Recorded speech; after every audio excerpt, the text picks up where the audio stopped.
नमस्ते, मेरा नाम डॉक्टर हार्दिक डोडिया है। मैं प्लास्टिक सर्जन हूँ। आज हम बात करेंगे वर्ल्ड प्लास्टिक सर्जरी डे और प्लास्टिक सर्जरी के बारे में। 15 जुलाई यानी वर्ल्ड प्लास्टिक सर्जरी डे। 2021 तक ये नेशनल प्लास्टिक सर्जरी डे था। फिर 2021 में इसको recognition world plastic surgery day का मिला। और इसका इम्पोर्टेंस ये है कि इस दिन प्लास्टिक सर्जरी के बारे में अवेयरनेस या जागरूकता लाने का काम करते हैं डॉक्टर्स में और दूसरे जनरल पॉपुलेशन में।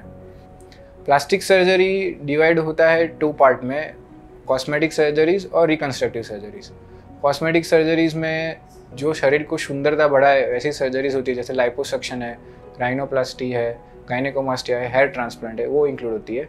और रिकन्स्ट्रक्टिव सर्जरीज में ट्रॉमा रिलेटेड जो प्लास्टिक, चोट related plastic surgeries, cancer related plastic surgeries, diabetic food की सर्जरीज रहती है, बर्न्स की सर्जरीज रहती है, कंजेनिटल जो डिफेक्ट्स है जैसे जन्मजात जो डिफेक्ट्स है उसकी सर्जरीज रहती है, और माइक्रो सर्जरीज रहती है।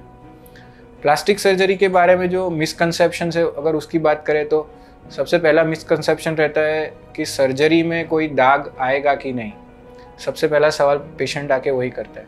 पर ये जानना ज़रूरी है कि सर्जरी में दाग आता है। कोई भी सर्जरी करे तो थोड़ा सा दाग तो रहता है। प्लास्टिक सर्जरी में हम लोग इंसिजन ऐसे प्लेस करते हैं कि वो नॉर्मल स्किन लाइन के अंदर हाइड हो जाए, या तो ऐसी जगह पे करेंगे कि वो दिखेंगे नहीं बाहर। और उसका आगे का और पीछे का जो केयर रहता है वो भी ऐसा रहता है कि दाग को एकदम कम कर देता है। यानी सर्जरी के थोड़े टाइम के बाद आपको बहुत ध्यान से देखेंगे तो ही पता चलेगा कि कोई सर्जरी हुई है।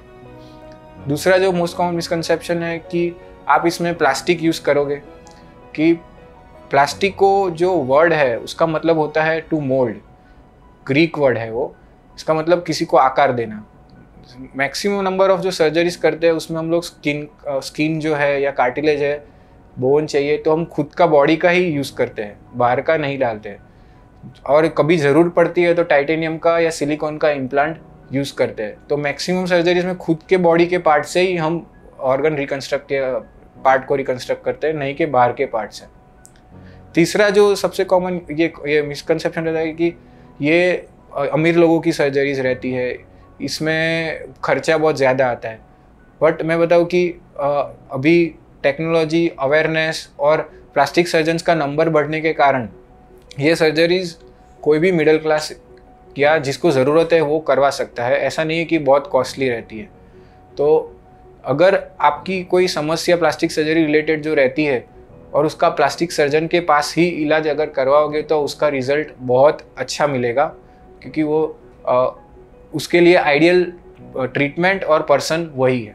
Thank you.